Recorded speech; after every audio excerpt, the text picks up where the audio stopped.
এক ধরনের জটিলতা তৈরি হবে এবং আমার মনে হয় যে এখন যারা এই কথাটি বলছেন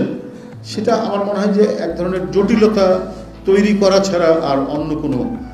উদ্দেশ্য আছে বলে আমরা মনে করি না। এটা যদি দীর্ঘদিনের একটা দাবি হতো, যেমন বৈষম্য বিরোধী ছাত্র আন্দোলনে কোটার বিরুদ্ধে তারা আন্দোলন করেছেন, আমরা সেটি শুনে এসেছি, এটা নিয়ে অনেক আলোচনা হয়েছে অভ্যস্ত। কিন্তু এই পিআর পদ্ধতি